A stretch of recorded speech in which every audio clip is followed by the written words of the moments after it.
Hello viewers, welcome to my channel Anshuman Sinha mathematics.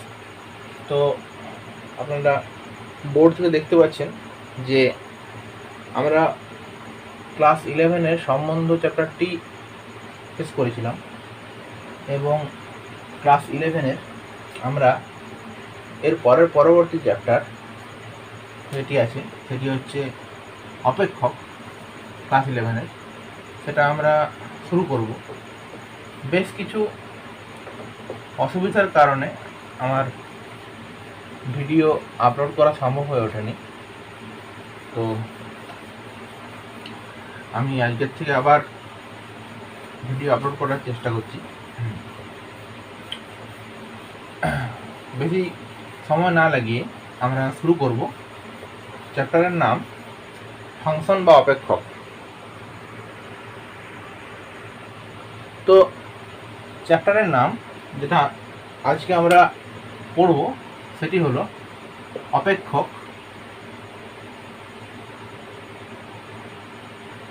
অপেক্ষক বা function.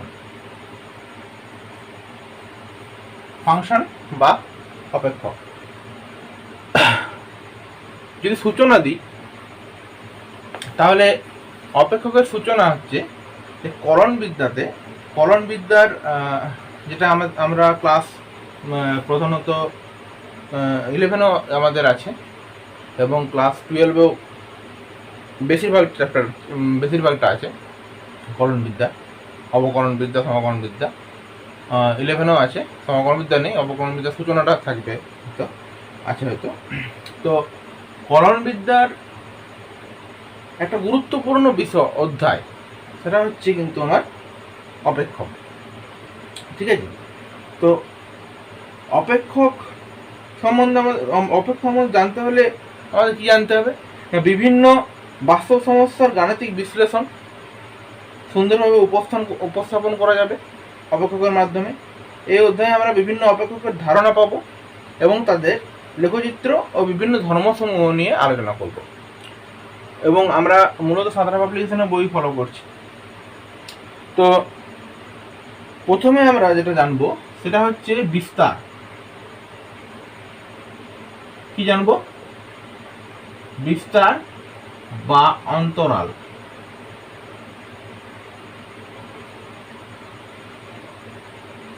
R in English এটা কি বলা হয়?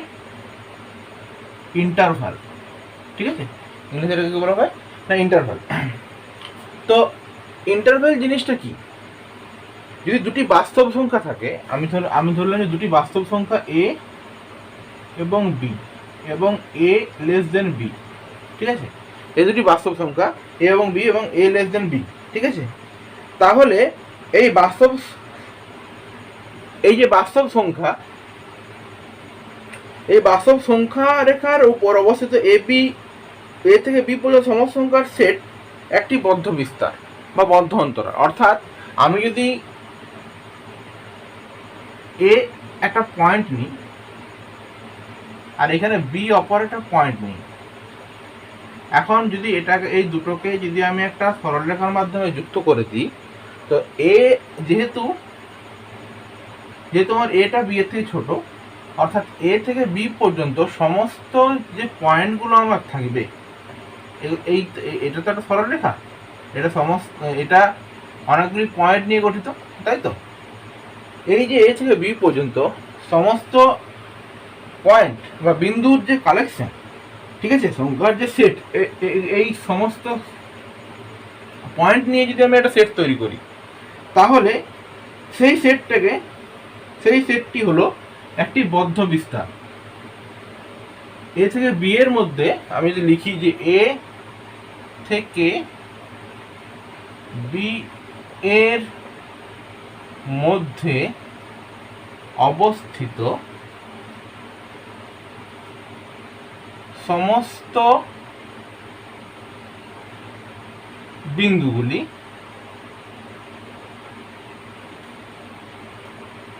নিয়ে যদি একটি সেট গঠন করা যায়,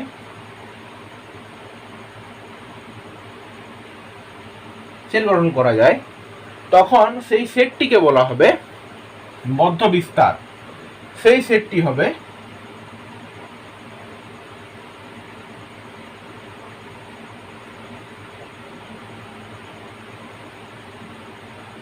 বদ্ধ বিস্তার। সেই সেটটিকে বলা হবে বদ্ধ বিস্তার, বা ইংলিশে আমি বলি সেটাকে বলা হবে ক্লোজড ইন্টারভাল। ঠিক আছে, এবং এটিকে এইভাবে প্রকাশ করা হয়। ঠিক আছে, প্রকাশ করা হয় এইভাবে। আর এটাকে আমি অন্য উপায়ে লিখতে পারি, যেটা হচ্ছে আমরা ঠিক আছে, এটাকে এইভাবে প্রকাশ করা হয়। তো বোঝা গেছে। এরপরে যদি এ অন্তর্ভুক্ত না, এই সেটটির মধ্যে যদি এ অন্তর্ভুক্ত না থাকে, এ বা বি কোনোটা যদি অন্তর্ভুক্ত, এই যে সেটটা আমি এ থেকে বি পর্যন্ত নিলাম, এর মধ্যে এ বি অন্তর্ভুক্ত, তাই আমি এটাকে ক্লোজ ইন্টারভ্যাল বলে দিচ্ছি। এবারে এর মধ্যে যদি এ বি অন্তর্ভুক্ত না থাকে, এ বি যদি অন্তর্ভুক্ত এর মধ্যে না থাকে, তখন কি হবে? অর্থাৎ পয়েন্ট আমি শুরু করছি, এ থেকে শুরু করেছিলাম বি পর্যন্ত। ঠিক আছে, এবার আমি ধরলাম যে এ অন্তর্ভুক্ত নয়, অর্থাৎ এখান থেকে শুরু হয়েছে, এই পয়েন্ট থেকে শুরু হচ্ছে, কিন্তু এর অন্তর্ভুক্ত হচ্ছে না, আর এখানে শেষ হচ্ছে। ঠিক আছে, তো এ অন্তর্ভুক্ত নয়, তখন যদি আমি লিখব, যদি ওই সেটের মধ্যে এ এবং বি অন্তর্ভুক্ত না থাকে, এই সেটের মধ্যে এ এবং বি অন্তর্ভুক্ত না থাকে, তখন ওই সেটটি হবে, তখন ওই সেটটি কি হয়ে যাবে না খোলা বিস্তার বা ওপেন ইন্টারভ্যাল। এটি যেমন বদ্ধ, মানে আমি এটা বলতে পারি যে খোলা বিস্তার বা ওপেন ইন্টারভ্যাল। ওপেন ইন্টারভ্যাল, এবং এটিকে লেখা হবে কিরম করে? এরম করে, ওপেন ইন্টারভ্যাল এ বি। ঠিক আছে, বা অনেক বইয়ে আবার এরকম ভাবে দিয়ে থাকে,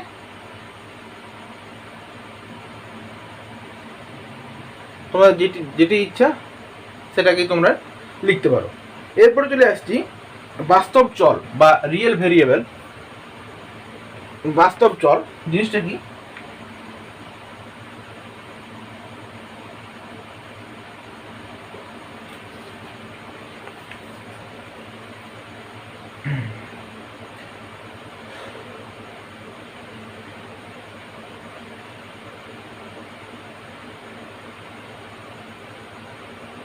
যদি আমি এস একটা সেট নিই, আমি এস একটা সেট নিলাম, এবং সেই সেটটা বাস্তব সংখ্যার সেটের একটা উপসেট। ঠিক আছে, সেটা প্রপার উপসেটও হতে পারে বা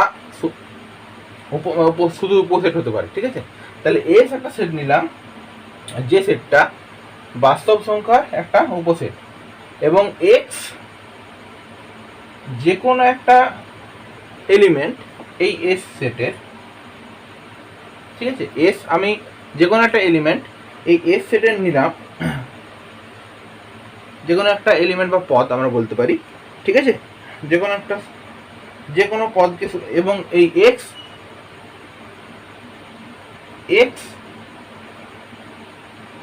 এস এর যে কোনো পদকে সূচিত করে।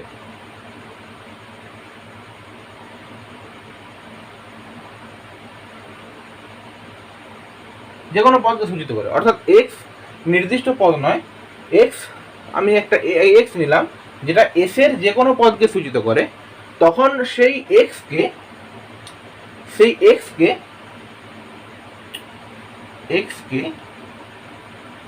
এস এর চল, ঠিক আছে, তখন সেই এক্স কে এস এর বা এস ক্ষেত্রে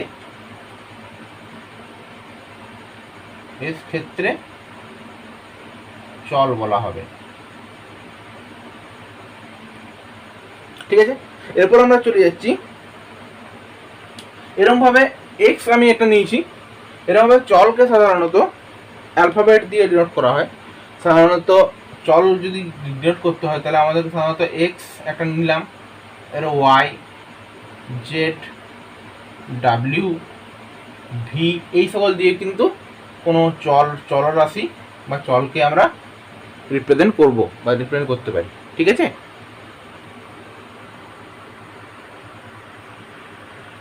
কি দিয়ে রিপ্রেজেন্ট করছি না, ওয়াই, জেড, ডাব্লিউ, ভি এগুলো সব চলরাশি, চল বা চলরাশি আমরা বলতে পারি।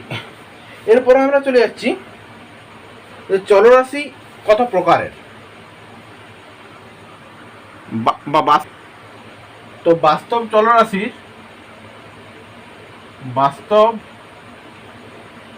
চলরাশির প্রকারভেদ সাধারণত দুই প্রকার। এক নম্বর কি না, এক নম্বর হচ্ছে সন্তত বা নিরবিচ্ছিন্ন আমি লিখছি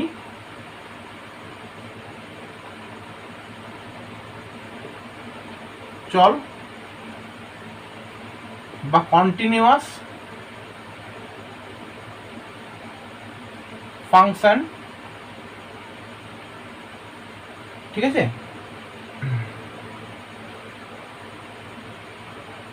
sorry, not function, it will be variable, continuous variable। আর দু নম্বর হচ্ছে বিচ্ছিন্ন চল বা ডিসকন্টিনিউয়াস ভেরিয়েবল। ওকে, তো কন্টিনিউয়াস ভেরিয়েবল বা ডিসকন্টিনিউয়াস ভেরিয়েবল কি জিনিস আমি একটু বুঝিয়ে দিচ্ছি। কন্টিনিউয়াস অর্থাৎ কি, আমি ধরো এখান থেকে চলতে শুরু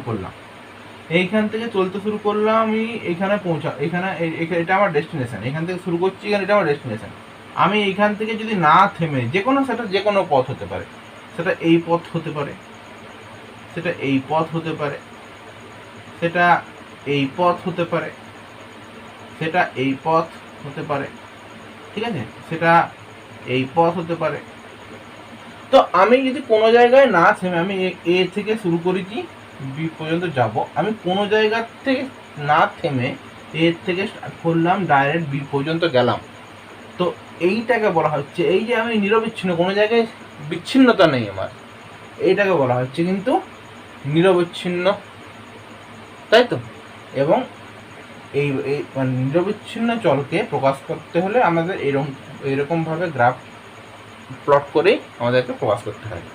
আর বিচ্ছিন্ন কীরকম, আমার এখানে এ আছে, এখানে বি আছে, আমি এখান থেকে চলা শুরু করছি, এ থেকে বি পর্যন্ত যাব, গেলাম, তারপরে আবার গেলাম, আবার থামলাম, আবার গেলাম, এই যে এটা কন্টিনিউয়াস হচ্ছে না জিনিসটা। আবার এখান থেকে এই জায়গায় গেলাম, এখান থেকে এখানে গেলাম, এখান থেকে এখানে পৌঁছাচ্ছি, কিন্তু জিনিসটা কন্টিনিউয়াস হচ্ছে না। আবার এখান থেকে এখানে গেলাম, এখান থেকে এখানে, আবার এখান থেকে এখানে, আবার এখান থেকে, তো এই যে জিনিসটা হচ্ছে, এটা কন্টিনিউয়াসলি যেহেতু জিনিসটা হচ্ছে না, মাঝখানে থেমে থেমে যাচ্ছে, তাই এটাকে বলা হচ্ছে বিচ্ছিন্ন চল বা বিচ্ছিন্নভাবে যাওয়া। ঠিক আছে, এরপর আমাদের কি আছে,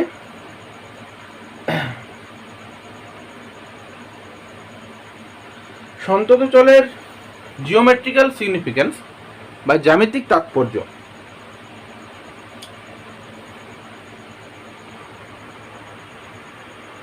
জিওমেট্রিক্যাল সিগনিফিক্যান্স বা জ্যামিতিক তাৎপর্য আমি আগেই বলে রেখেছি, এটা হচ্ছে আমার কন্টিনিউয়াসের জন্য, আর এটা ডিসকন্টিনিউয়াস, ডিসকন্টিনিউয়াসের জন্য। তো আমি বইয়ের সংখ্যাটা আবার পড়ছি। বইয়ে বলা আছে যদি একটি বাস্তব সন্তত চলরাশি এক্স একটি বদ্ধ অন্তরালে কিন্তু এ বিতে নিরবিচ্ছিন্নভাবে বিভিন্ন বাস্তব মান গ্রহণ করতে থাকে, তবে তা বাস্তব অক্ষের উপর একটি রেখাংশ এবিকে সূচিত করে। যেটা আমি বললাম যে এই যে রেখাংশটা, আমি এইখান থেকে বাস্তব মান সমস্ত গ্রহণ করছি, এরপরে যে বাস্তব মানটা আছে, তারপরে যে বাস্তব মানটা আছে, তারপরে যে বাস্তব মানটা আছে, এরকম বলে সব কিছু আমি গ্রহণ করছি, গ্রহণ করে বিতে পৌঁছাচ্ছি। তাহলে এই যে আমি এ থেকে গ্রহণ করে বি পর্যন্ত পৌঁছাচ্ছি, এতে আমরা কি পাচ্ছি না একটা লাইন পাচ্ছি, তাই তো, একটা লাইন সেগমেন্ট পাচ্ছি, তো রেখাংশ, তাই তো। তো এইটাই হচ্ছে একটা কন্টিনিউয়াস বা নিরবিচ্ছিন্ন চলের জিওমেট্রিক্যাল তার সিগনিফিক্যান্স। অপর ভাষা সব ভ্যালুগুলোই কিন্তু আমি নিচ্ছি এরপর থেকে। এরপরে দেখি বিচ্ছিন্নটা কি বলছে বা অসন্ততটা। এটা সন্তত, আর একটা হচ্ছে অসন্তত।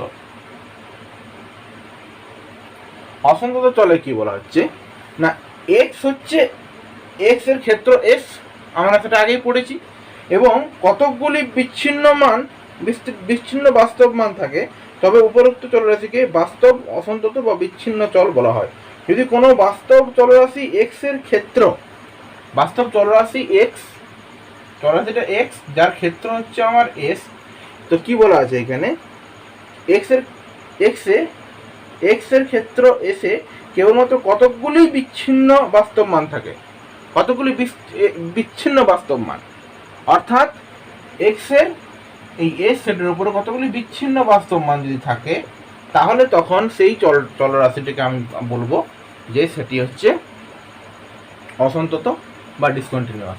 যেমন আমি এই ছবিটাতে ড্র করেছি, তোমরা দেখতে পাচ্ছ যে এখানে এটা কিন্তু বিচ্ছিন্ন, অর্থাৎ আমি এইখান থেকে এখানে পর্যন্ত গেছি, তারপর আমার আর মিল নেই, মনে হচ্ছে যেন কেউ কেটে দিয়েছে রাস্তা, তারপর আবার এখান থেকে, তারপর আবার এই যে বিচ্ছিন্নতা, ঠিক আছে, সেটাকে আমি এইভাবে লিখেছি যে এক্সটা এক্স সেটের উপরে বিচ্ছিন্নভাবে আছে, এক্স সেটের সমস্ত মান নিচ্ছে না, তো সেটাকে বলা হচ্ছে কিন্তু আমার বিচ্ছিন্ন চল। এরপরে চলে আসছে এটা খুব কমন জিনিস, সেটা হচ্ছে আমাদের কনস্ট্যান্ট বা ধ্রুবক,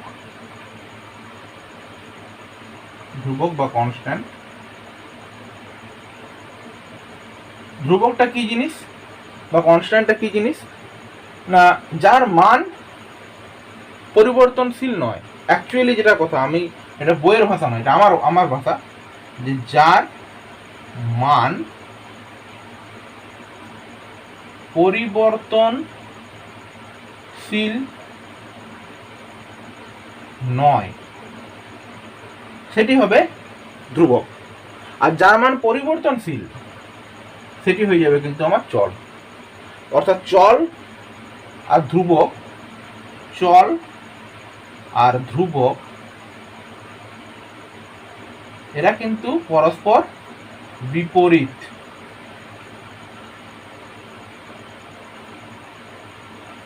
পরস্পর বিপরীত জিনিস, ঠিক আছে।